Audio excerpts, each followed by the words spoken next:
The phone shouldn't have worked. Junho Kim stared at the ancient flip phone vibrating against the felt-covered poker table, hidden beneath where his left hand rested. 3 years. 3 years since Marcus taped it there with trembling fingers and a promise Junho prayed would never come due. The text glowed in the darkness. "They're fighting my mama." The bad men with the red eyes, night vision goggles, the cleaners. His breath stopped. In 20 years of running the Golden Tiger Syndicate, Junho had received thousands of messages, threats, deals, betrayals. But this one was different. This was a child's terror bleeding through broken grammar and a screen too small for her shaking fingers. Another message. "I'm hiding. He said he'll kill her." Junho typed 3 words with hands that had signed death warrants without trembling. "I'm on my way." The poker chips clattered as he stood. 50 million won sat in the pot. His men froze, confusion rippling through the smoke-hazed penthouse. "Boss, where?" He didn't answer. Couldn't. Because somewhere in the city, a little girl was watching her mother bleed, and the only hope she had was a dead man's insurance policy, and a gangster who'd forgotten how to feel anything but rage. His car tore through Seoul's rain-slicked streets as another text appeared. "I hear footsteps. Please hurry." Junho's knuckles whitened against the steering wheel. The GPS showed 12 minutes. 12 minutes to a decommissioned slaughterhouse on the city's industrial edge. 12 minutes for a child who might not have 12 seconds. Welcome back, my fierce hearts and midnight dreamers. Before we dive in, make sure you're subscribed, hit that like button, and tell me where you're watching from. I love seeing our little dark romance family stretch across cities, countries, and time zones. Every click, every comment, every bit of love you leave here helps us keep unraveling these dangerous love stories and high-stakes betrayals together. So find your quiet place, dim the lights, and get ready. Let's begin. 25 years earlier, Junho wasn't Junho at all.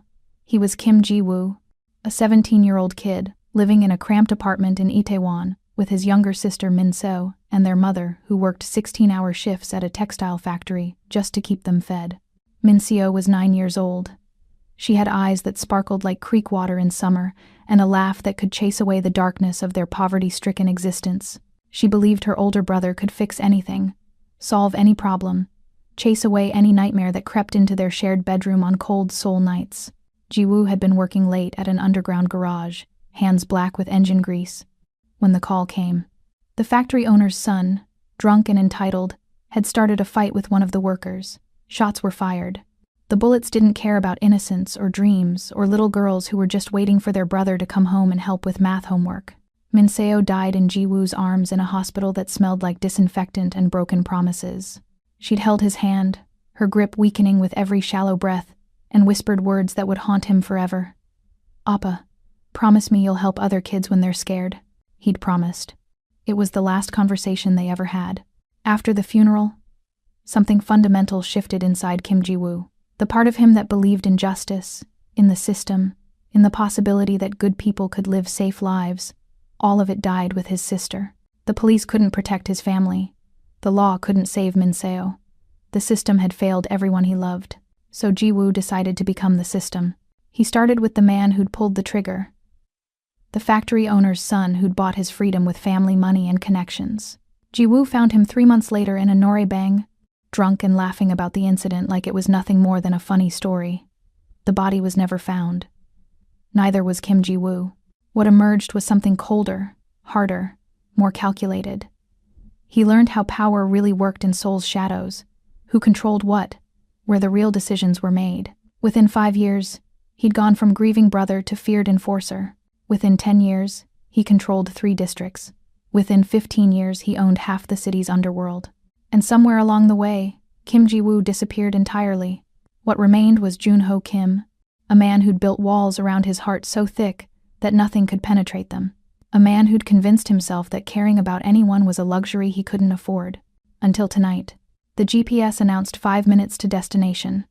Junho's knuckles were bone white against the steering wheel. Another text came through, weaker than the others, the words barely holding together. "I think I'm going to sleep now. I'm really tired." That message hit him like a physical blow. He recognized the tone immediately. He had heard it in Min-seo's voice during those final hours. It was the sound of someone giving up, of a child's body shutting down from trauma and fear and blood loss. No, he said aloud to his empty car, his voice rough with an emotion he'd thought he'd killed years ago. Not tonight. Not again. He grabbed his phone and typed rapidly while steering with one hand. Stay awake. Talk to me. What's your name? The response came back slowly, each letter probably taking enormous effort. Emma. I'm Emma. Emma, my name is June. I'm almost there. You need to stay awake for me. Can you do that? I'll try. Good girl. Tell me about your mama. What's her name? Debbie Jacobs. She makes things. Big metal things that move. She's really strong. Something cracked inside Junho's chest. This little girl, hiding in terror while her mother fought for their lives, was talking about strength and creation. She was talking about the kind of normal, beautiful life that Min-seo never got to finish living. The GPS announced 1 minute to destination. Junho could see it now. Not a house, but a massive industrial structure that had once been a slaughterhouse. The building loomed against the night sky like a sleeping giant. All rusted metal and broken windows and shadows that seemed to breathe. He parked 2 blocks away and studied the scene. No police cars, no ambulance, no neighbors peering from windows. Whatever was happening inside that fortress, it was happening in complete isolation. Emma and her mother were facing this nightmare alone. Until now, Junho checked his weapon. A Sig Sauer P-226 that had ended more lives than he cared to count, and stepped out into the rain. The water soaked through his $1,000 suit, but he didn't care. He moved through the shadows like smoke, every sense heightened, every instinct screaming that this wasn't a simple domestic situation. This was a professional hit. As he approached the building, he heard it. The whine of industrial machinery, the sharp crack of something breaking, and underneath it all, a sound that made his blood run cold. Gunfire. Not the panicked spray of amateurs, but the controlled bursts of trained killers. Junho scaled the fire escape with practiced silence, his dress shoes finding purchase on wet metal. From the roof, he could see through a grimy skylight into the main workshop below. What he saw made him freeze, his breath catching in his throat. He'd come expecting to save a terrified victim. What he found was a woman at war. Debbie Jacobs wasn't crying. She wasn't screaming. She wasn't doing any of the things that terror was supposed to make you do. She was welding. The workshop smelled like ozone and burning metal and something else. The sharp, coppery scent of blood that Debbie was trying desperately not to think about. Her hands were steady as she dragged the electrode across the steel door, sealing it shut with a line of molten metal that glowed like a promise in the darkness. Behind her welding mask, sweat dripped down her neck, soaking into the collar of her tank top. Her arms ached from holding the torch, from the weight of keeping herself together when everything inside her was screaming to fall apart. "Mama?" Lily's voice was small, terrified, but Debbie couldn't turn around. Not yet. Not until the seal was complete. "Into the vent, baby." Debbie's voice was calm, controlled, nothing like the chaos raging in her chest. "Do not come out until the silence is heavy. Do you understand me?" "But Mama..." "Lily." Debbie finished the weld and finally turned, lifting her mask.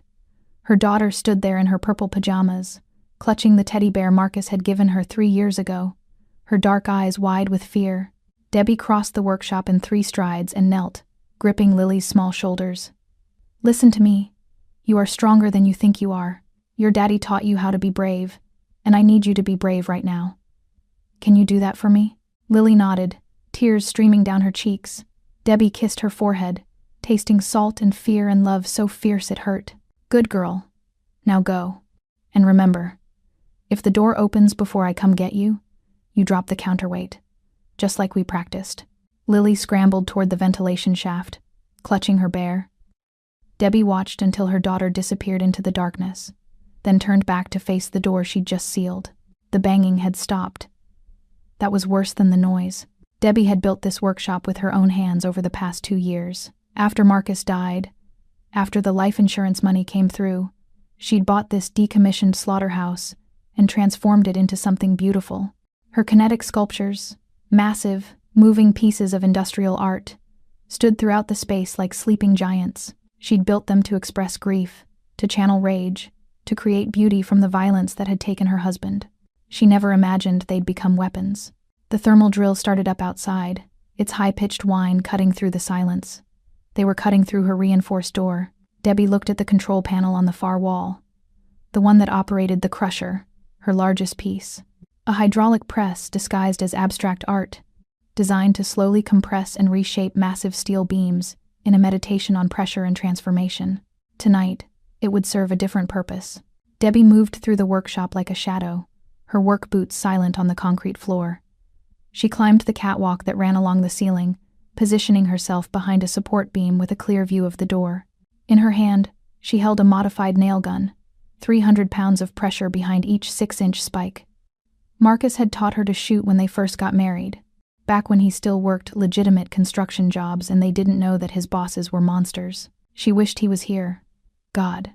She wished Marcus was here to tell her what to do, how to protect their daughter from whatever was coming through that door. But Marcus was dead, and Debbie was alone. The door exploded inward with a shower of sparks and molten metal. 3 men in tactical gear poured through, night vision goggles glowing red in the darkness. The cleaners. Debbie had heard Marcus mention them exactly once, in a nightmare where he'd screamed himself awake and refused to tell her what he'd seen. Now she understood. The first man through the door stepped directly into the kill zone. Debbie hit the control switch. The crusher activated with a hydraulic hiss that sounded like a dragon waking up. The massive press descended from the ceiling, 2 tons of industrial steel moving with deceptive grace. The man looked up just in time to see his death falling toward him. The sound was wet and final. His companions froze, their weapons sweeping the darkness as they tried to locate the threat. Debbie used their hesitation to fire the nail gun, the spike catching one man in the shoulder and spinning him into a support column. He went down hard, screaming through his helmet. 2 down. But there were more coming. Debbie could hear them outside, repositioning, calling to each other in clipped military jargon that made her blood run cold. She reloaded the nail gun with shaking hands. Her shoulder throbbed where she'd taken a graze during the initial assault, before she'd managed to seal herself and Lily inside. The wound wasn't deep, but it was bleeding steadily, soaking through her shirt and making her movements slower, clumsier. She needed help. She needed backup. She needed... A figure dropped from the skylight above, landing in a crouch that barely made a sound. Debbie's heart stopped. She swung the nail gun toward the new threat, finger tightening on the trigger. Then she saw him. The man wore an expensive suit that was completely wrong for a combat situation. His dark hair was soaked from rain, plastered against a face that belonged in a boardroom or a fashion magazine, not a war zone. But it was his eyes that made Debbie hesitate. Dark, calculating, and completely, terrifyingly calm. And on his wrist, just visible beneath his sleeve, was a tattoo she'd seen before. A golden tiger with sapphire eyes. The same golden tiger she'd found drawn in Marcus's secret journals after his funeral. The mark of the monsters who took him. Rage exploded through Debbie's chest, hot and blinding, and absolute. She didn't think. She just moved, dropping from the catwalk and charging across the workshop floor. The nail gun clattered to the concrete as she grabbed a heavy wrench from her workbench, swinging it toward the man's head with all the strength in her body. He caught her wrist mid-swing. The world stopped. Junho had come prepared for many things. Armed resistance, defensive structures, maybe even explosive traps. What he wasn't prepared for was the woman currently trying to kill him with a wrench that had to weigh 15 pounds. She was magnificent, not beautiful in the delicate, fragile way that men usually meant when they used that word.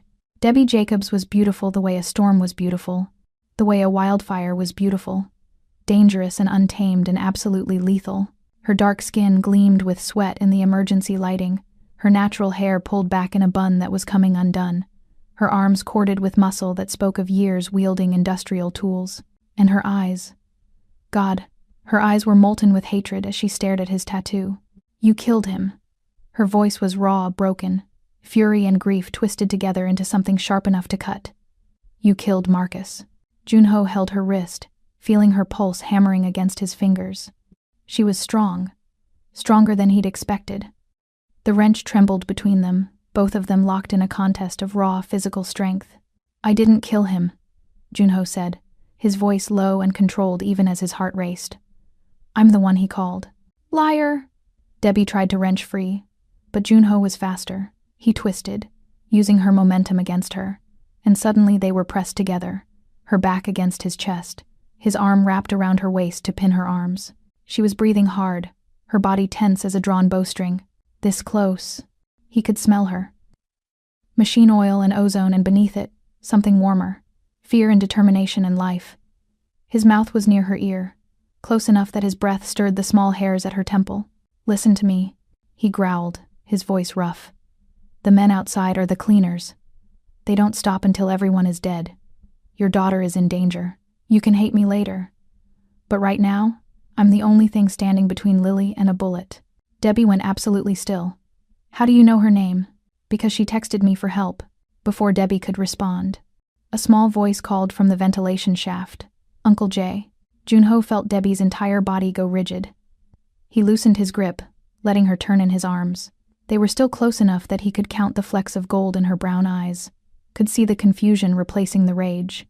Lily crawled out from the vent, clutching her teddy bear. She was tiny, fragile-looking in her purple pajamas, but her eyes were sharp and clear as she looked at Junho. "Daddy said Uncle Jay fixes the monsters," Lily said, holding up her phone. "It was in my bear. He said it only calls one number. For emergencies." Debbie stared at her daughter, then at Junho, then at the ancient flip phone in Lily's small hand. Understanding crashed through her like a wave. Marcus had left a failsafe, a dead man's switch, and it led to this man, this gangster, this killer. "Who are you?" Debbie's voice was barely a whisper. "Junho Kim. I was your husband's friend." Marcus didn't have friends in the Golden Tiger Syndicate. He had one. Junho's jaw tightened. "And I owe him a debt I can never repay." The moment shattered as gunfire erupted outside. The remaining cleaners had regrouped, and now they were coming in force. Junho heard the distinctive crack of a flashbang grenade hitting the concrete. He moved on instinct, pulling both Debbie and Lily down behind a steel workbench as the world exploded into white light and deafening noise. Through the ringing in his ears, he heard men shouting, boots on concrete, the mechanical click of weapons being readied. Junho met Debbie's eyes.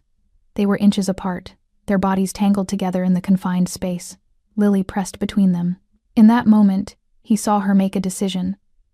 Not to trust him, not yet, but to use him. "There's an exit through my garage," she said, her lips close to his ear so he could hear over the chaos.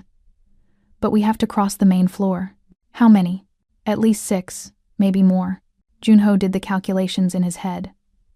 6 trained mercenaries against 1 syndicate boss and a sculptor, with a 7-year-old to protect. The odds were terrible. He smiled. "I've faced worse." Debbie stared at him like he was insane. Maybe he was. But when he looked at Lily, this brave little girl who'd reached out to a stranger in her darkest moment, he saw Min So, and he knew with absolute certainty that he would burn this entire building down before he let history repeat itself. "Trust me or die here," Junho said, pulling his weapon. "Choose, Debbie." She grabbed a welding torch from the workbench, igniting it with a hiss of blue flame. "I don't trust you, but I'll fight beside you." It wasn't trust, but for now, it was enough. They moved as one, exploding from cover as the cleaners advanced. Junho's first 3 shots were perfectly placed. Chest, throat, forehead. Each man went down without a sound. Debbie swung the welding torch like a sword, the superheated flame catching one mercenary across the face. His screams echoed through the warehouse as he stumbled backward into the path of the crusher. Debbie hit the reverse switch, dragging the heavy steel head upward, then slammed it back down. The hydraulic press descended with that same dragon hiss, and the screaming stopped. They fought like dancers in some violent ballet. Junho with lethal precision, Debbie with raw industrial fury. She knew this space intimately, knew which shadows to use, which machinery could become a weapon.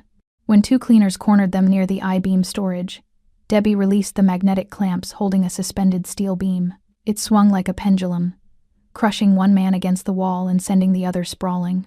Junho finished him with a single shot. The silence that followed was deafening. 8 bodies, no survivors. Debbie stood in the center of her workshop, chest heaving, the welding torch still burning in her hand. Her shirt was soaked with blood, hers and theirs, and her eyes were wild. She looked like a goddess of war, terrible and beautiful and utterly unbreakable. Junho couldn't look away. "We need to move," he said, his voice rougher than intended. "There will be more." Debbie nodded, extinguishing the torch. She crossed to where Lily had hidden herself again during the fight, pulling her daughter out and holding her close. "We're going to the garage, baby. Stay close to Mama." They ran through the workshop, weaving between sculptures and machinery. Junho covered their rear, his weapon trained on the entrance. They burst through a side door into a converted garage space, where an old armored bank truck sat like a sleeping elephant. You restore these? Junho asked, impressed despite the situation. I rebuild things. Debbie yanked open the driver's door. Get in. But when she turned the key, nothing happened. The engine clicked, struggling, then died. No. Debbie's voice cracked. No, no, no. Not now. Junho moved to the hood, popping it open. The solenoid's shot. I can hotwire it, but your hands are too big. Debbie was already looking at the dashboard, at the tiny space beneath where the wiring was housed. They both turned to Lily at the same time. The little girl stared back at them, understanding dawning in her young eyes. Like the go-kart you built me? Debbie's hands were shaking. Yes, baby. Exactly like that. Lily didn't hesitate. She crawled under the dashboard with her teddy bear still clutched in one hand. Junho watched in amazement as she pulled a hairpin from her pocket, the same kind Mincio used to wear, and began working on the wiring with steady, practiced movements. Who are you people? He murmured. We're survivors, Debbie said, her eyes never leaving her daughter. We're the ones who don't give up. The engine roared to life. Lily emerged from under the dash, grease on her face, grinning. I fixed it, Mama. Debbie pulled her daughter into a fierce embrace, pressing kisses to her forehead. That's my girl. That's my brilliant, brave girl. Junho climbed into the passenger seat as Debbie gunned the engine. Where are we going? Somewhere they won't think to look. Debbie's hands were white-knuckled on the steering wheel.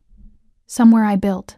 They crashed through the garage door in an explosion of splintering wood and corrugated metal. The armored truck hit the street, tires squealing as Debbie whipped it around and accelerated into the night. Behind them, the workshop erupted in flames.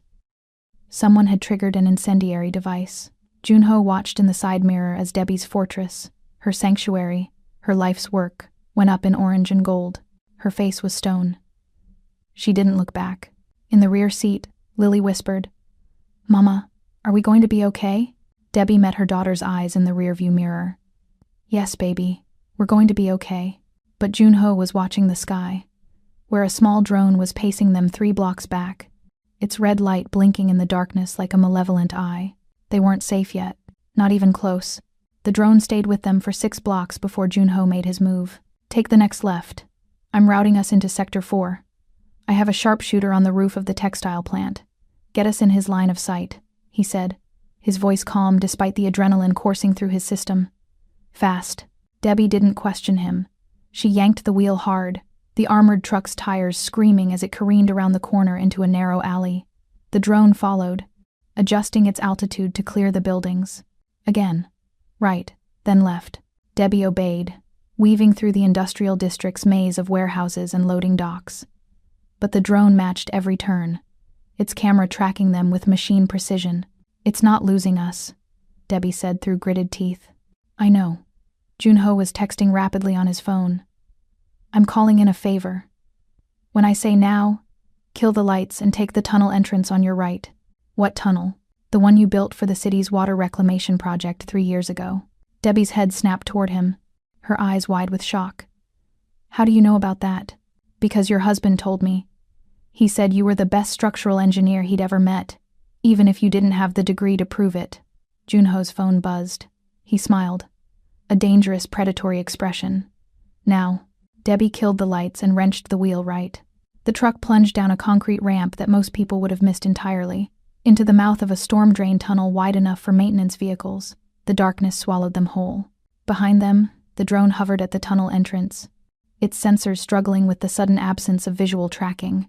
Then a flash of light, a rifle shot from a nearby rooftop, and the drone exploded in a shower of sparks and burning plastic. One of Junho's men. Right on time, they drove through the tunnels in silence, the truck's headlights carving a path through the dripping darkness. The walls were covered in Debbie's graffiti markers, coded symbols that showed water pressure, structural integrity, maintenance schedules. She navigated by memory, taking turns that seemed random but clearly weren't. In the back seat, Lily had fallen into an exhausted sleep, still clutching her bear. You know this city's bones, Junho said quietly. I built half of them. Debbie's voice was hollow. The bridges, the underpasses, the foundation reinforcements for the new district buildings.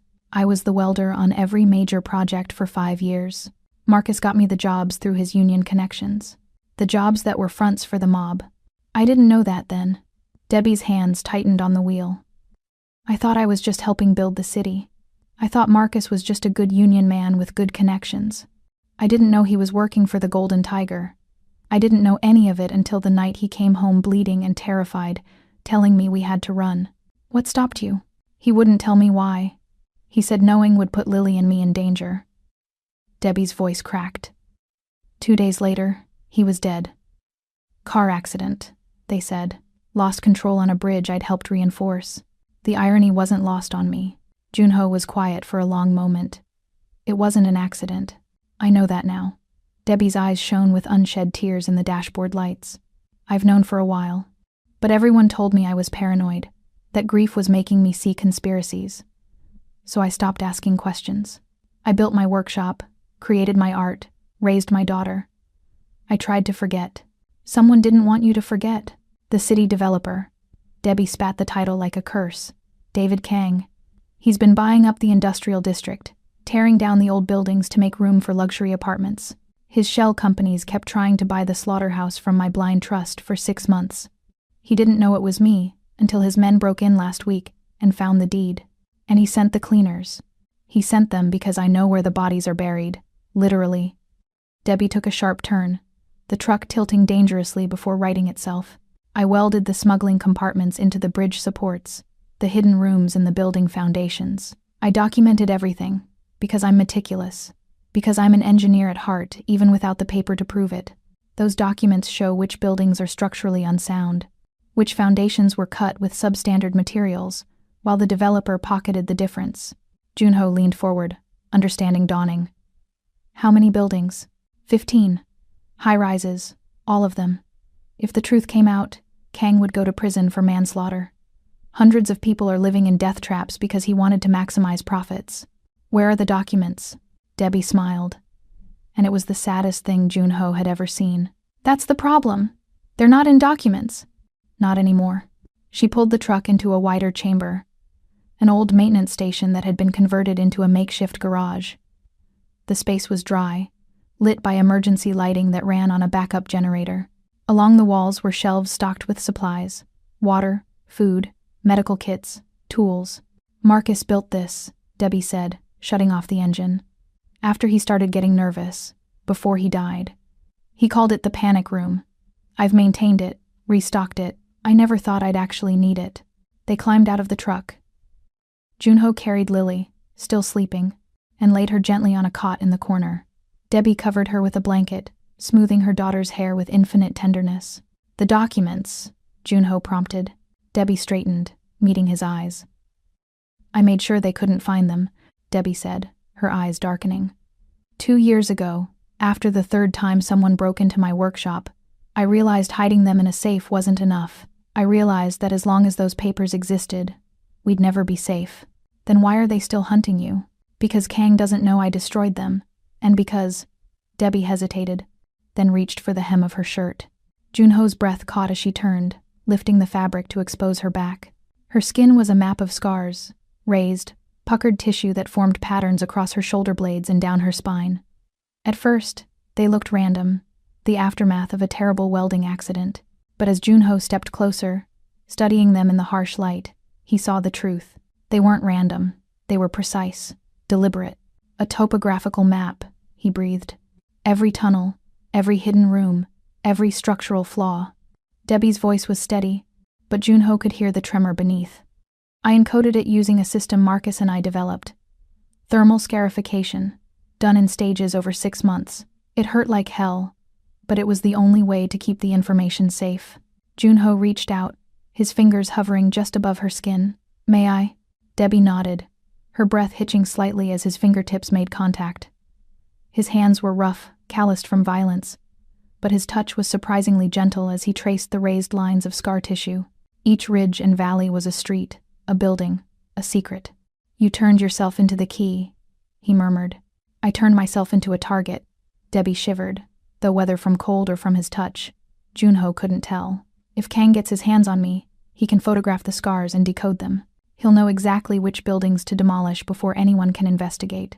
He'll destroy the evidence and kill me and Lily to tie up loose ends. Junho's fingers paused over a particularly intricate pattern between her shoulder blades. Unless we use it against him. Debbie turned, and suddenly they were face to face. Close enough that Junho could see the exhaustion and fear and desperate hope warring in her expression. What are you suggesting? How? We give him what he wants. Junho's voice was low, dangerous. We give him the map. But we choose where he looks. Understanding lit up Debbie's eyes. A trap. A tomb. Junho smiled, and it was the smile of a predator who'd found his prey. You built this city's skeleton. Now we use it to bury him. They planned until dawn, mapping out a strategy that would have made Sun Tzu proud. Debbie spread out hand-drawn blueprints across the maintenance station's table, while Junho made calls to his network, assembling the pieces they'd need. Lily woke around 5 a.m., surprisingly alert for a child who'd survived an assassination attempt. She sat cross-legged on the cot, eating crackers from the emergency supplies and watching the adults work with solemn eyes. Is Daddy really alive? She asked suddenly. The room went silent. Debbie looked at Junho, something desperate in her gaze. Junho knelt beside the cot, meeting Lily's eyes at her level. Yes. Where is he? Somewhere safe. Somewhere the bad men can't find him. Why can't we go there? Because right now, the safest thing for your father is if people think he's dead. Junho chose his words carefully. But when this is over, when the bad men are gone, you'll see him again. Lily considered this, then nodded with the grave seriousness of a child who'd been forced to grow up too fast. Okay, then let's make the bad men go away. Debbie made a sound that was half laugh, half sob. She pulled her daughter close, burying her face in Lily's hair. Junho stood, giving them privacy, but his mind was already racing ahead to what came next. They had a plan, but it required perfect timing and a level of trust that he knew Debbie didn't have yet. He'd seen the way she looked at him, like he was a necessary evil, a weapon to be used and then discarded. He couldn't blame her. We need to move soon, he said quietly. Kang will have people checking every property you've ever been associated with. This tunnel system buys us time, but not much. Debbie nodded, releasing Lily. There's a maintenance exit that surfaces in the old industrial park. We can take the truck most of the way. And then we walk into the glass tower. Debbie's voice was steady. Kang's flagship building, the one that's supposed to open next month. The one I know is structurally unsound, because I was the engineer who found the problems and reported them, right before I was mysteriously fired and replaced. He'll be expecting you. I'm counting on it. Debbie moved to a duffel bag in the corner, unzipping it to reveal tools, equipment, and something that made Junho raise an eyebrow. A small remote control unit. I've been preparing for this for 2 years. Ever since I figured out that Marcus's death wasn't an accident. What is that? Insurance. Debbie's smile was sharp as a blade. When Kang fired me from the glass tower project, I left a few surprises in the hydraulic systems. Fail-safes, I called them. Safety features that would prevent catastrophic failure. But they're not safety features. No, they're triggers. Debbie's eyes gleamed. The emergency fire shutters, the water suppression system, the elevator controls. I can override all of them from this remote. Kang wanted to cut corners on materials. I made sure those corners would cut back. Junho stared at her with a mixture of admiration and something deeper, something that felt dangerously like desire. She wasn't just a victim fighting back, she was a strategist, a warrior, a woman who'd turned her grief and rage into precision weapons. She was magnificent. Debbie hesitated, then reached into the duffel bag and pulled out a worn notebook. The scars are real, Junho. But the map on my back? It's a decoy. The real data is in here. We're going to use his own greed against him. There's one more thing, Debbie said, her voice dropping. Kang will want proof that I'm giving him the real map. He'll want to see my scars, photograph them, maybe even. She swallowed hard. He'll want to hurt me, to make sure I'm not holding anything back. That's not going to happen. It has to look real. Debbie met his eyes. If he suspects a trap, he'll kill us all. We need him confident, greedy, thinking he's won. And you want me to let him hurt you. I want you to let him think he can. The silence stretched between them, heavy with implications. Finally, Junho nodded. I'll stay close. The moment he crosses the line, I move. No. Debbie's voice was firm. You wait until I give the signal. Until Lily is safe and Kang has revealed where he's keeping the evidence against himself. We do this right, or we don't do it at all. Junho wanted to argue, but he understood. She wasn't just fighting for survival. She was fighting for vindication, for justice, for the truth about her husband's death. She needed to see this through to the end. "All right," he said finally. "We do it your way." They spent the next hour preparing. Debbie changed into clean clothes from her emergency supplies. Dark jeans, a black tank top that showed the scars on her arms and shoulders, work boots that had seen years of hard use. She looked like what she was, a working-class warrior, someone who'd built their strength through labor and loss. Junho made more calls, coordinating with his people. They'd need extraction, backup, and a cleanup crew. The Golden Tiger Syndicate would be earning their reputation tonight. As they loaded back into the truck, Debbie hesitated. "Why are you doing this?" "The real reason." Junho looked at Lily, sleeping again in the back seat, then at Debbie. 25 years ago, I had a sister. She was 9 years old. She died because I wasn't there when she needed me. And you think saving us will make up for that?" "No." Junho's voice was rough. "Nothing will make up for that. But maybe, just maybe, I can make sure another little girl doesn't have to grow up without her family." Debbie studied him for a long moment, and he saw her expression shift. Not quite trust, but understanding. Recognition. "You loved her," Debbie said softly. "Your sister. More than anything. Then I guess we're both fighting for ghosts." They drove in silence through the tunnels, surfacing in the pre-dawn darkness of the industrial park. The glass tower loomed in the distance, its framework of steel and glass catching the first rays of sunlight. It looked beautiful, modern, aspirational. It looked like a lie. Debbie stared at it, her jaw tight. "That building is going to come down, one way or another." "Then let's make sure we're not in it when it does," Junho said. They approached the glass tower just as the city was waking up. Construction crews were arriving, security guards changing shifts. To the casual observer, they looked like just another contractor and consultant arriving for an early meeting. But Junho's hand never left the weapon concealed beneath his jacket, and Debbie's fingers stayed close to the remote in her pocket.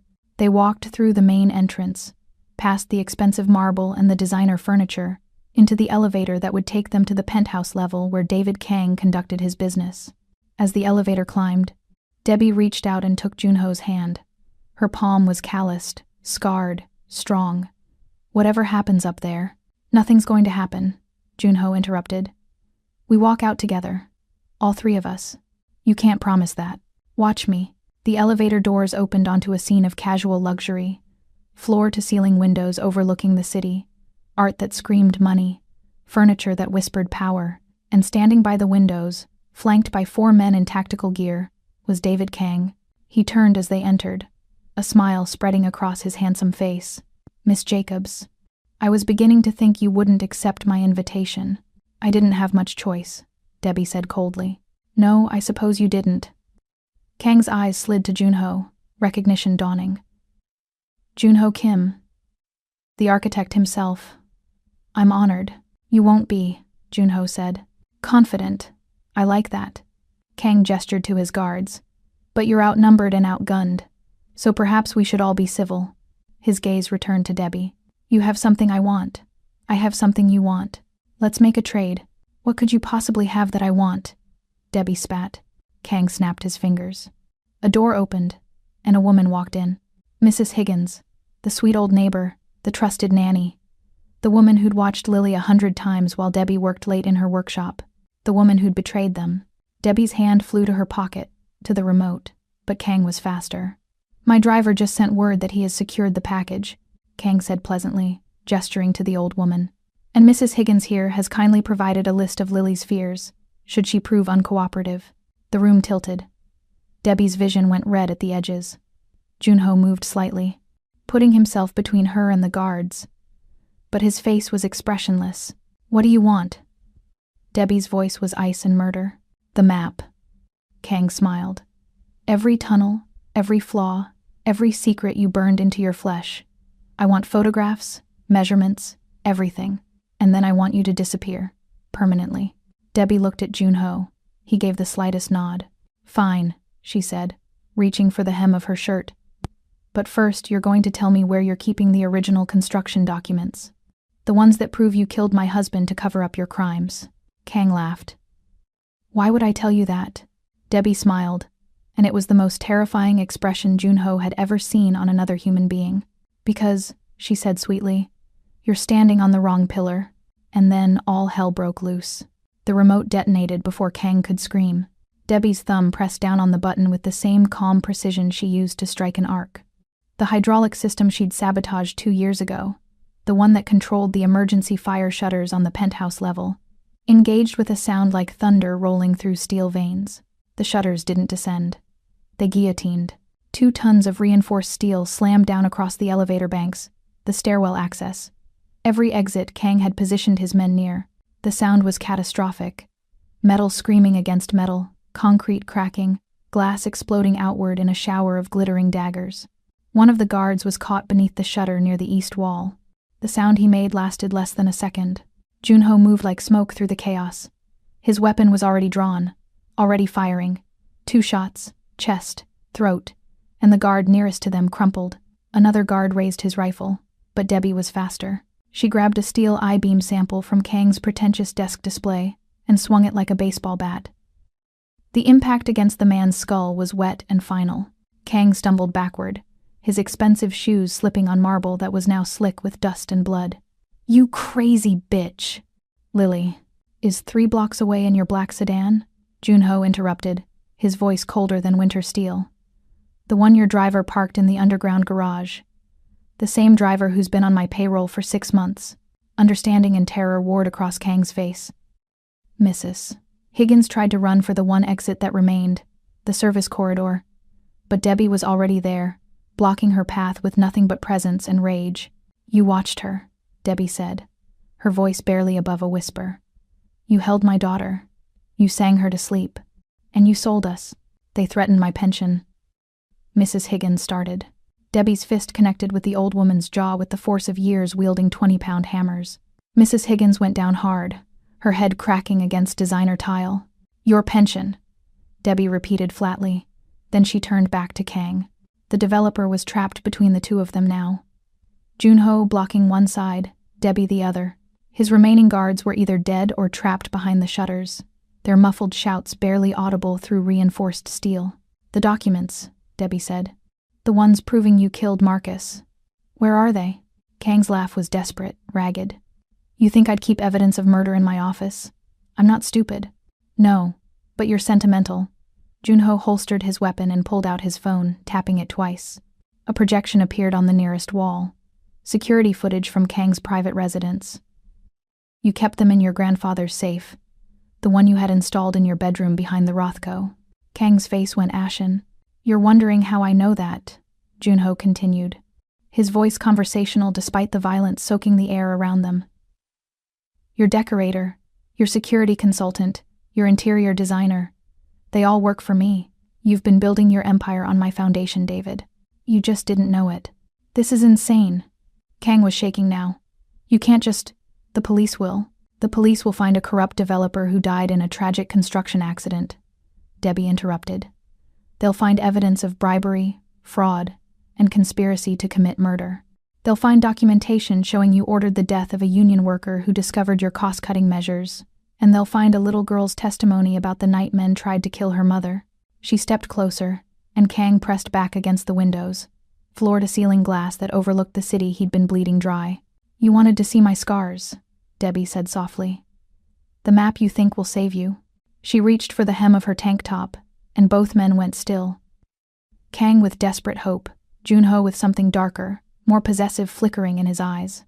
Debbie pulled the fabric up slowly, exposing her stomach first, toned muscle and brown skin marked by smaller scars, the evidence of years working with unforgiving materials. Higher, over her ribs, past the edge of her sports bra, until she turned her back to them. The scars were a constellation of raised tissue, deliberate and precise. They covered her shoulder blades, traced down her spine, spread across the small of her back like a topographical map carved into living canvas. Some were thick and ropey, others thin as paper cuts. All of them were intentional. Junho had seen them before, in the maintenance station, but not like this. Not in the harsh light of Kang's penthouse, not with the city sprawling behind her like a witness to her martyrdom. "Jesus Christ," Kang breathed, stepping forward. "You really did it. You burned the information into your own skin." "Thermal scarification," Debbie confirmed. "Done in stages over 2 months. Every tunnel, Every hidden room, every structural flaw you paid me to build and then tried to bury. Kang reached out, his fingers trembling as they hovered over the largest scar, the one that ran from her left shoulder blade to the center of her spine. I need photographs. Measurements. I need… Junho's hand closed around Kang's wrist before he could make contact. The developer gasped at the pressure, not quite breaking bone, but promising it. You don't touch her, Junho said, his voice carrying the kind of finality usually reserved for last words. But the map is a lie. The words came from Debbie, and they landed like stones in still water. Kang stared at her, confusion replacing avarice. What? Branxis. Debbie turned to face him, pulling her shirt back down. When she smiled, it was the expression of a woman who'd spent 2 years planning this exact moment. The scars are real, she said. The pain was real. But the information? She reached into her pocket and pulled out a small notebook, its pages worn and stained. The actual map is right here. The scars are just misdirection, a topographical survey of the city's legal waterworks that I copied from public records. Anyone with access to the city planning office could verify it. The color drained from Kang's face as understanding dawned. You. I made you believe I was desperate enough, stupid enough, to turn myself into evidence. Debbie's voice was steady, merciless. I let you hunt me. I let you send your cleaners. I let you threaten my daughter. Because I needed you to reveal yourself completely. I needed you to confess. She gestured to the small camera lens mounted in the decorative lighting fixture above them. Something Kang's own security team had installed. Now recording everything. Every word you said tonight. Every admission. Every threat. Debbie's smile widened. It's all documented, and it's already been uploaded to 3 different servers, along with the real construction documents showing your fraud. Kang's legs gave out. He collapsed against the window, his expensive suit rumpled and soaked with sweat. This was a setup. All of it, Junho confirmed. From the moment Marcus died and I put him in protection. From the moment we knew you'd eventually come for his family. We've been waiting, David. Building the trap around you, one piece at a time. But my men, the cleaners, were allowed to find Debbie exactly when we wanted them to. Junho's voice carried dark satisfaction. Every attack, every close call, we controlled it. We made you feel powerful. Made you feel like you were winning. And the whole time, you were digging your own grave. Sirens wailed in the distance, growing closer. Kang looked wildly between them. You called the police? We called the FBI, Debbie corrected. Your construction fraud crosses state lines. Your bribery of federal building inspectors makes this a federal case. The police are just here to secure the scene. Junho checked his watch. You have about 4 minutes before they arrive. I'd suggest you use that time to pray. But Kang wasn't praying. He was staring at the window behind him, at the 50-story drop, at the final exit that didn't involve prison. Debbie saw the calculation in his eyes.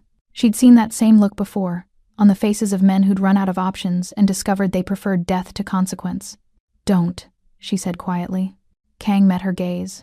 Why not? You've taken everything else. Because you don't get to make it easy. Debbie's voice was ice and iron. You don't get to jump and be remembered as a victim of circumstances or a tragic figure. You're going to stand trial. You're going to hear Marcus testify against you. You're going to watch your empire burn, and you're going to live with it. For a moment, Kang teetered on the edge of decision. Then his shoulders slumped, and he slid down the window to sit on the floor, broken. Junho turned to Debbie, and in his eyes she saw something she hadn't expected. Respect that bordered on reverence. You played him perfectly. I had a good teacher. Debbie glanced at the old burner phone still clutched in her hand. Marcus spent 3 years in protection planning this. Every contingency, every angle. He knew Kang would come for us eventually. He just needed time to build the case. And the scars? Debbie's hand drifted to her stomach, touching the fabric covering the marks beneath. Those are real. The pain was real. I did it because I needed to believe the lie myself. If I was going to sell it, I had to live it. Junho stepped closer, close enough that she could smell the rain still clinging to his jacket, the gunpowder residue on his hands. That's not strategy. That's sacrifice. That's survival. But her voice wavered slightly, betraying the cost. The sirens were outside now, multiple vehicles converging on the building. Junho touched her elbow. Barely a brush of contact. but she felt it like electricity. We need to move. The FBI will want statements, but my lawyers can handle the immediate aftermath. There's a service elevator that's still operational. They moved toward the exit, stepping over bodies and debris. Mrs. Higgins was still unconscious on the floor. Kang didn't even look up as they passed. In the service corridor, away from the carnage, Debbie finally let herself feel it.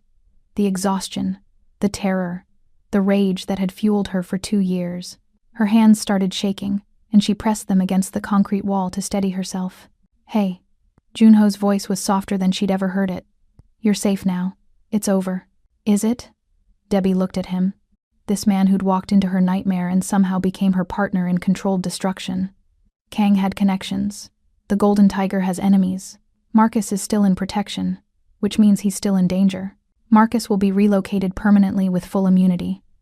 The FBI has been building a RICO case against the syndicate's legitimate business fronts for years. Kang's testimony will give them everything they need. Junho's jaw tightened. As for the Golden Tiger, I'm restructuring. The old guard who dealt with people like Kang are being retired. By retired, you mean? I mean they're being given severance packages and strong encouragement to find new careers. His smile was sharp. The violent ones are being handled differently. Debbie studied him.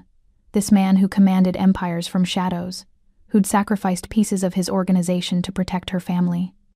"What do you want from me, Junho?" The question hung between them, loaded with implications neither of them were ready to name. "I want..." He paused, something vulnerable flickering across his usually controlled expression. "I want you to be safe. I want Lily to grow up without fear. I want Marcus to come home to his family." "That's not what I asked." Junho's hand lifted, his fingers hovering near her face but not quite touching, as if asking permission. "What I want is complicated. Try me. I want to trace every scar on your body and memorize the story behind it.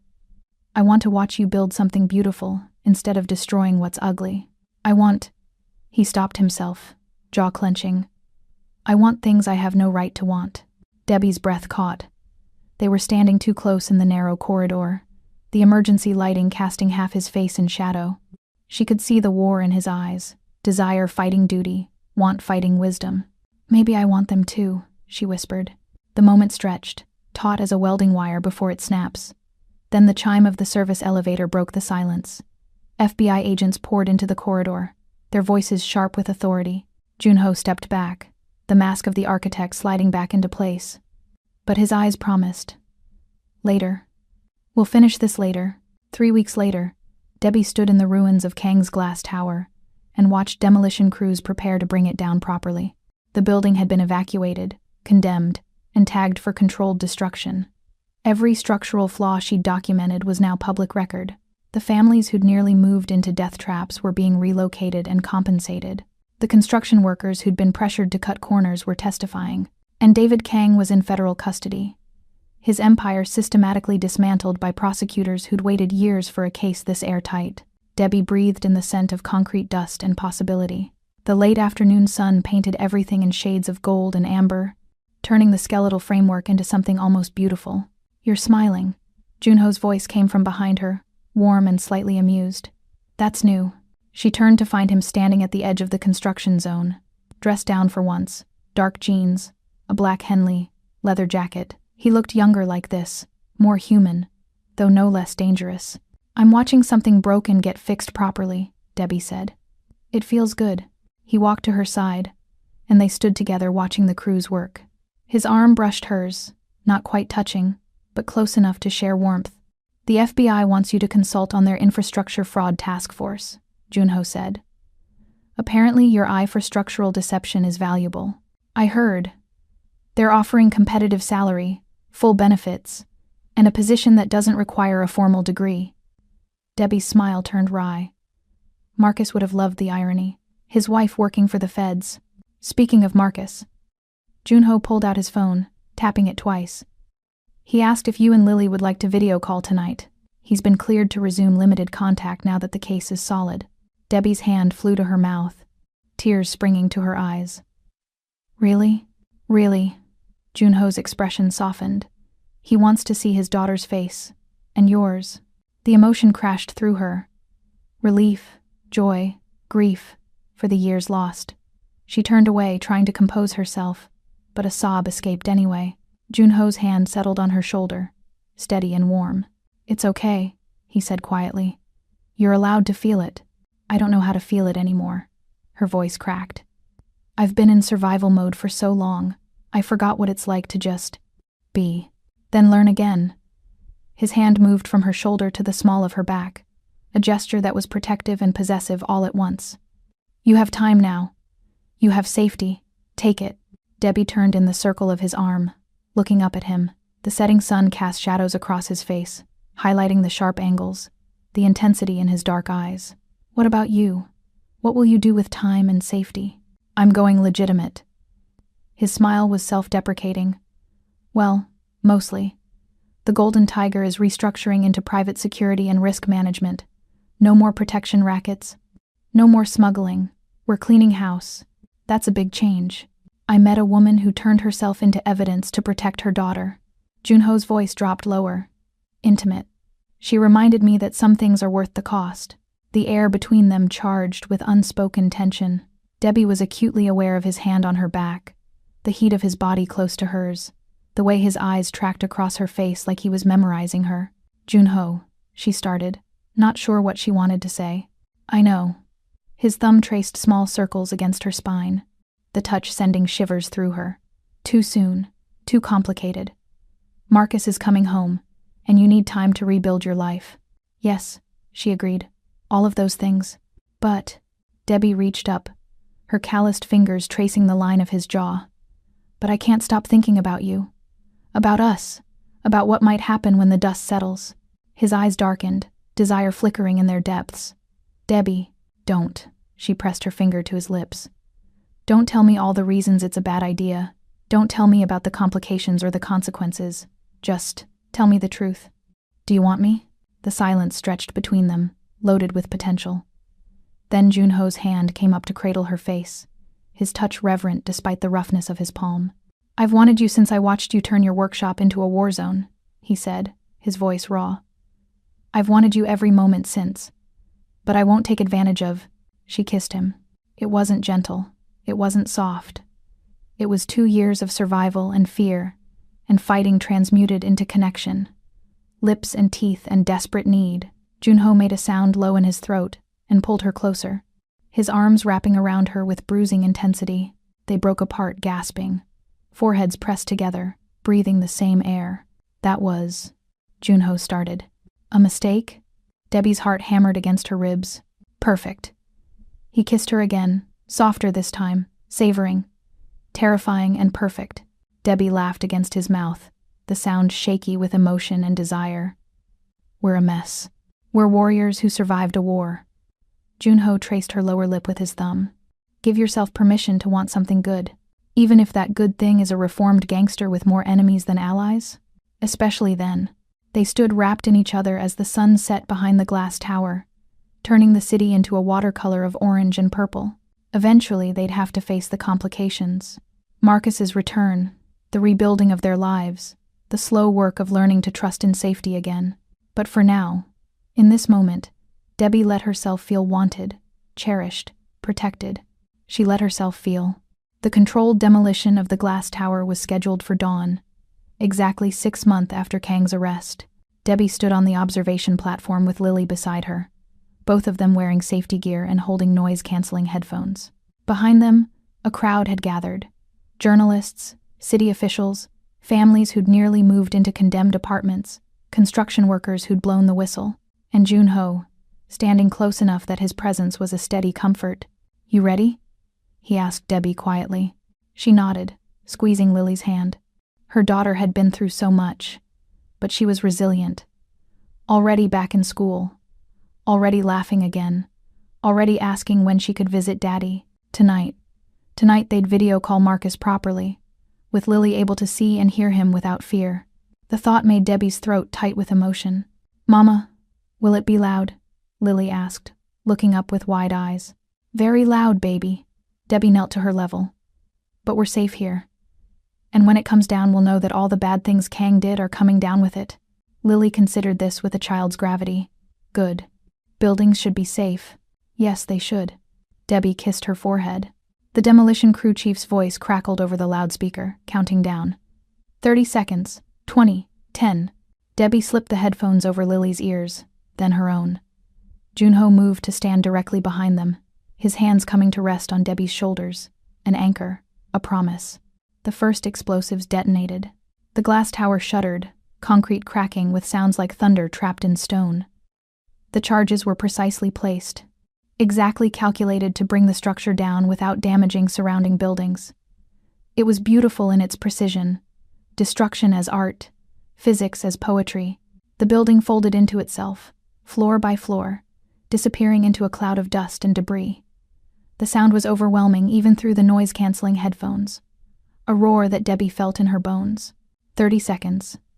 That's all it took to erase Kang's monument to greed. When the dust began to settle, Lily pulled off her headphones. Wow. Yeah, Debbie agreed, her voice rough with emotion. Wow. She felt Junho's hands tighten slightly on her shoulders, then release. When she turned, she found him watching her with an expression she was beginning to recognize. Pride mixed with desire, respect tangled with want. Come on, he said. I have something to show you both. They followed him to his car, a sleek black sedan that screamed money, but drove like a dream.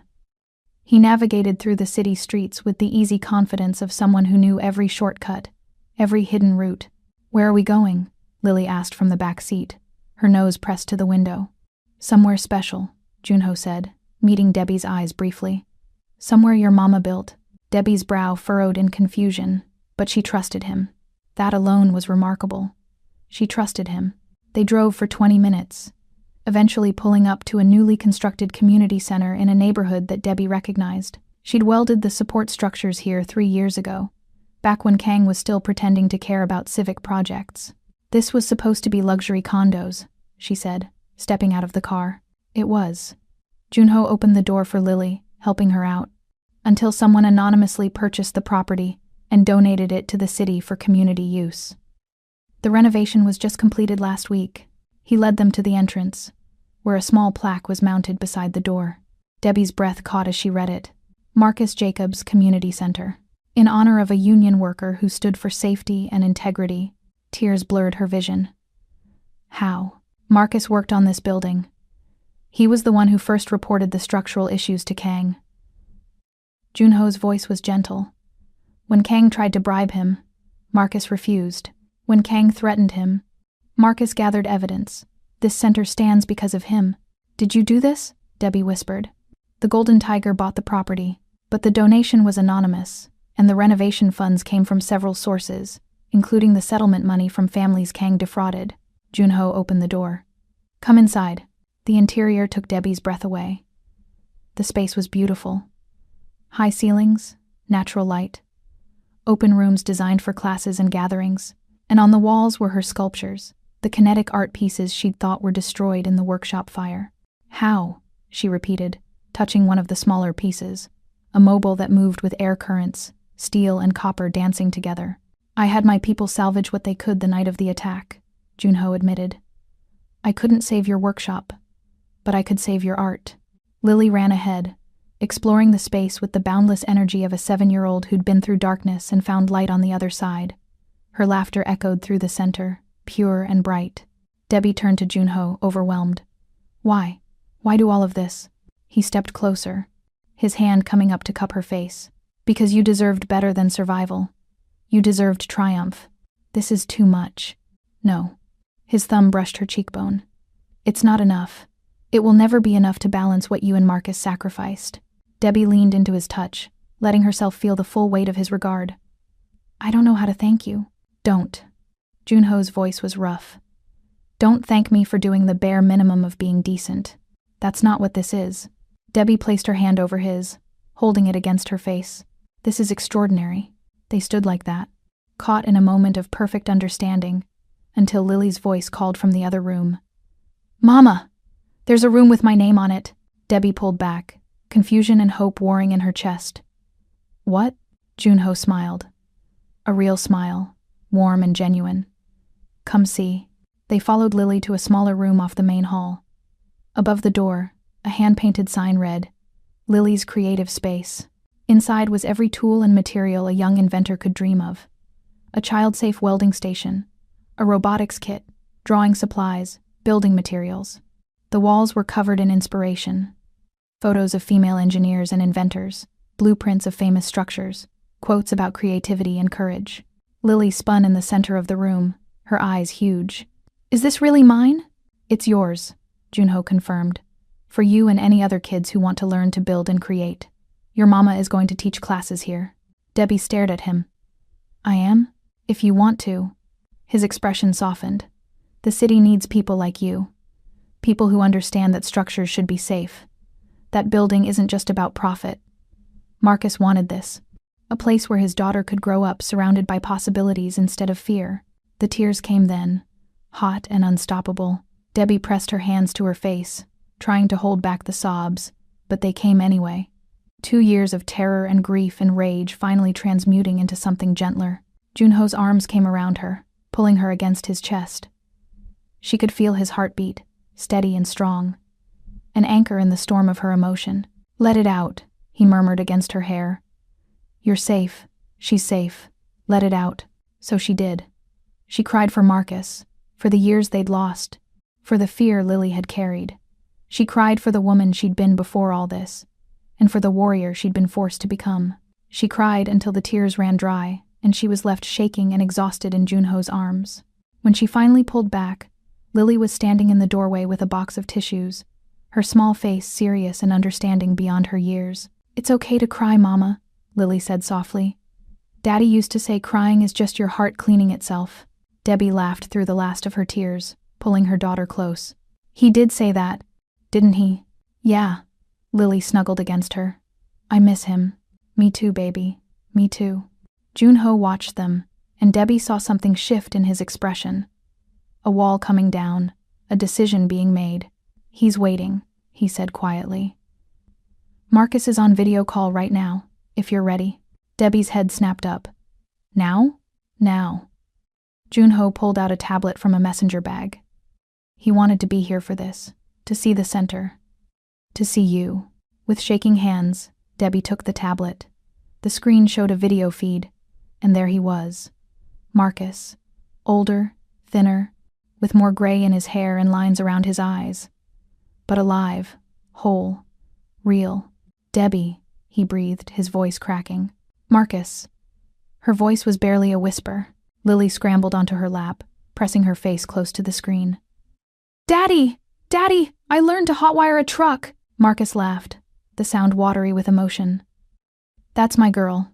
Always knew you'd be a genius." They talked for an hour, reconnecting piece by piece. Marcus told them about witness protection, about the FBI case, about the plans for his eventual return. Debbie told him about the center, about Lily's bravery, about the justice they'd won. And Junho stood apart, giving them space, his face unreadable but his eyes betraying the depth of his emotion. When the call finally ended with promises to talk again tomorrow, Debbie handed the tablet back to Junho, with hands that felt lighter than they had in years. "Thank you," she said simply, "for all of it." He nodded, something complicated flickering across his face. "Debbie, there's something you should know. About Marcus and me." Her stomach clenched. "What?" "We weren't just friends. We were brothers. Not by blood, but by choice. When we were 17, he saved my life during a gang fight. I owed him everything." Junho's jaw worked. "When Kang put the hit out, I had to make a choice. Let Marcus die, or fake his death and make myself look weak in front of the organization. I chose him, and it cost me. I tried to move you and Lily into protection then too, but you vanished the night of the accident before my men could secure the house. I've spent 3 years looking for you. Cost you how? My position, my reputation, the trust of my lieutenants. Half my organization thinks I'm getting soft." His smile was bitter. "They're right. I am getting soft. Because of him. Because of you. Because of what you've reminded me. That some things are worth more than power." Debbie reached for his hand, lacing her fingers through his. "That's not weakness. That's wisdom. Tell that to the people I've had to remove from the organization because they disagreed. You did what had to be done to protect the people you love." Debbie squeezed his hand. "That's not something to apologize for." Junho looked down at their joined hands, his thumb tracing patterns on her scarred knuckles. "I'm falling in love with you," he said quietly. I know it's too soon. I know it's complicated, but I need you to know. I'm falling, and I can't stop. Debbie's breath caught. Every rational part of her brain screamed that it was too fast, too intense, too much. But her heart, her war-weary, battle-scarred heart, recognized truth when it heard it. I know, she whispered. I'm falling too. He looked up, hope and fear warring in his expression. What do we do about it? We take it slow. We figure it out. Debbie stepped closer, until they were breathing the same air. We give Marcus time to come home and heal. We give Lily time to adjust. We give ourselves permission to want this without rushing. I can do slow. Junho's hand came up to cradle her face. I've waited my whole life for something real. I can wait a little longer. Who says you have to wait? Debbie rose on her toes, pressing her lips to his in a kiss that tasted of promise and possibility. 6 months later, Debbie stood on the balcony of her new workshop and watched the city lights flicker to life across the skyline. The workshop was a gift from the Golden Tiger, a legitimate gift, documented and taxed and completely legal. It occupied the ground floor of a newly renovated warehouse in the Arts District, with high ceilings, proper ventilation, and enough space for her largest kinetic sculptures. Above the workshop were living quarters, a loft apartment that she and Lily now called home. It was smaller than the old slaughterhouse, but it was theirs, and it was safe. And 3 floors up, occupying the entire top level, was Junho's private office for his new venture, Golden Lotus Security and Risk Management. The irony wasn't lost on any of them. Mama, Uncle June says dinner's ready, Lily's voice called from inside. Debbie smiled, turning from the railing. Uncle June. It had taken 3 months for Lily to start using the title, but once she had, it stuck. Junho wore it with a pride that made Debbie's heart ache in the best way. She found them in the kitchen. Junho at the stove, still wearing his dress shirt and slacks from work but with an apron tied around his waist, and Lily setting the table with exaggerated care. Smells amazing, Debbie said, leaning against the counter. It's Korean barbecue. Junho glanced over his shoulder, his eyes warming when they found her. I figured we should celebrate. Celebrate what? Daddy's coming home, Lily announced, practically bouncing with excitement. Tomorrow. For real this time. Debbie's hand flew to her mouth. What? Junho turned, wiping his hands on a towel. The FBI called an hour ago. The trial's over, Kang's sentenced, and the syndicate connections are severed. Marcus is being released from protection tomorrow afternoon. The tears came instantly, hot and overwhelming. Debbie pressed her hands to her face, trying to breathe through the surge of emotion. Junho crossed to her immediately, pulling her into his arms. She buried her face in his chest, inhaling the scent of him, sandalwood and steel and safety. It's over, she whispered against his shirt. It's really over. It's over, he confirmed, his lips brushing her temple. You won. You all won. They stood like that until Lily tugged on Debbie's hand. Mama, don't cry. Happy things are happening. Debbie laughed through her tears, scooping her daughter up. You're right, baby. Happy things are happening. Dinner was chaos and laughter and planning. They talked about where Marcus would stay initially. Junho had arranged a short-term apartment in the building, and how they'd handle the transition. Marcus would need time to readjust, to reconnect with Lily, to figure out who he was outside of hiding. And Debbie would need time to figure out what shape her life would take now that the man she'd mourned was coming home. After dinner, Lily fell asleep on the couch during a movie. Junho carried her to bed with the practiced ease of someone who'd done it many times before, tucking her in and kissing her forehead. When he emerged, Debbie was standing on the balcony again, looking out at the city that had nearly destroyed her and that she'd helped rebuild. Junho joined her, standing close but not touching. You okay? I'm terrified, Debbie admitted. What if Marcus and I can't figure out how to be married again? What if too much has changed? What if you give yourself permission to feel whatever you feel? Junho interrupted gently. Marcus knows what you went through. He knows you're not the same woman he left, and he's not the same man. And us? Debbie turned to face him. What happens to us? The question had been unspoken for months, hovering between them. They'd been careful. Stolen kisses, long conversations, hands that found each other in crowds, but they'd kept boundaries, respected the complexity of the situation. That's up to you, Junho said quietly. I'm not going anywhere. Whether you need me as a friend, a partner, or just someone who cares about your family, I'm here. That's not fair to you. Love isn't about fair. He reached out, tucking a strand of hair behind her ear. It's about showing up. And I'll keep showing up, Debbie. However you need me. Debbie's throat tightened with emotion. I don't deserve you. You deserve everything. His hand lingered near her face. And I'm selfish enough to want to be the one who gives it to you. She leaned into his touch, letting herself feel the full weight of what existed between them. Desire and respect, passion and partnership. They'd built something in the wreckage of her old life, something strong enough to withstand whatever came next. When Marcus comes home, she said slowly, I need to take time to figure out what our marriage looks like now, to give Lily the stability she needs. I understand, but I don't want to lose this. Debbie gestured between them. I don't want to lose you. You won't. Junho's smile was soft, genuine. I told you, I'm not going anywhere. Even if it takes months, years, even then. He pulled her close, wrapping his arms around her. You're worth waiting for. You've always been worth waiting for. They stood like that under the stars, holding each other in the quiet knowledge that some things couldn't be rushed, some connections couldn't be forced. Love, real love, knew how to wait. The next day, Debbie and Lily stood in the arrival area of a private airfield, watching a small plane taxi to a stop. Lily gripped Debbie's hand so tightly it hurt, her entire body vibrating with anticipation. When the plane door opened and Marcus appeared at the top of the stairs, Lily screamed his name and took off running. Marcus dropped his bag and caught his daughter, spinning her around as they both cried and laughed. Debbie watched, her heart expanding and breaking and healing all at once. When Marcus finally looked up and met her eyes across the tarmac, she saw everything they'd lost and everything they might still find written in his expression. She walked to them slowly, giving herself time to absorb the reality. Her husband was home. Her family was whole. The nightmare was over. Hi, she said when she reached them, her voice unsteady.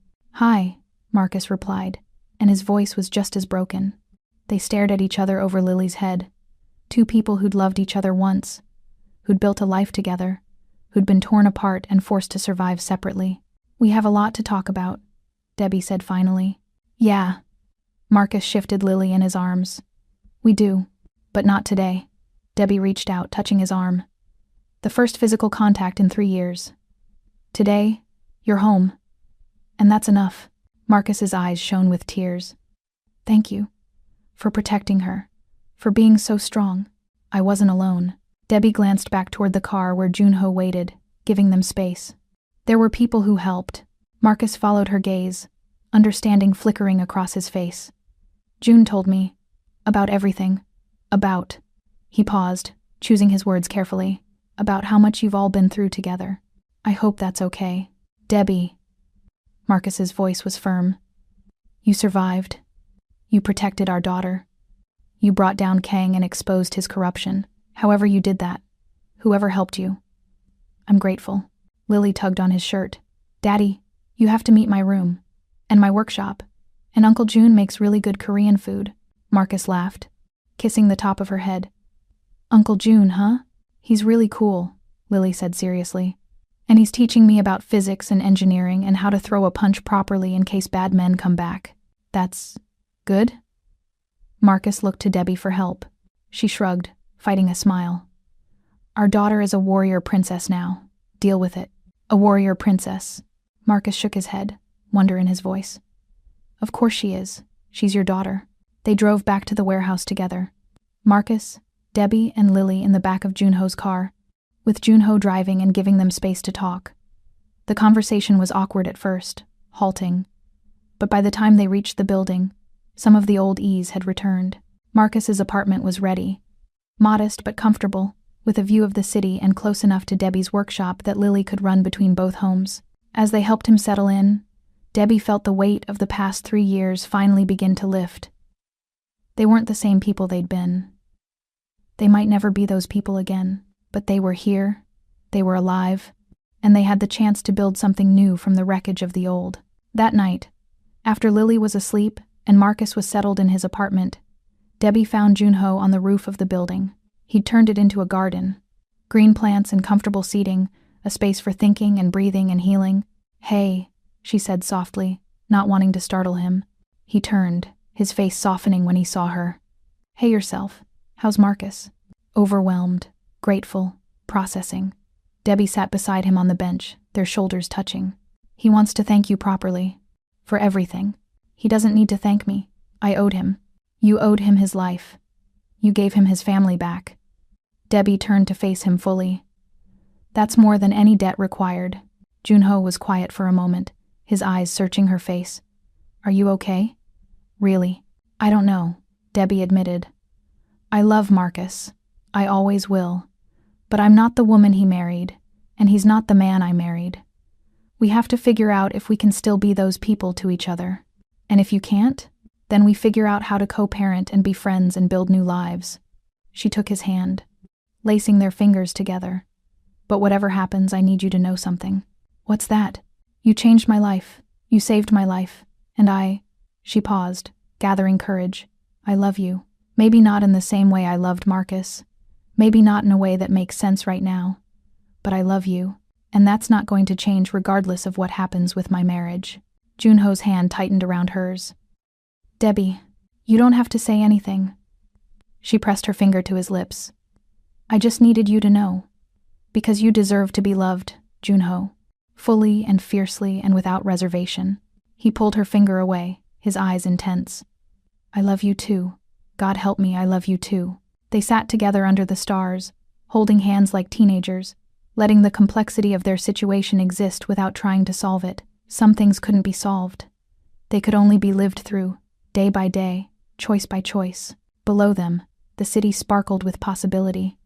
And in that moment, sitting with a man who'd walked through fire for her, with her daughter safe and her husband home, Debbie finally understood what Marcus had meant all those years ago, when he'd talked about building things that lasted. She'd built a fortress.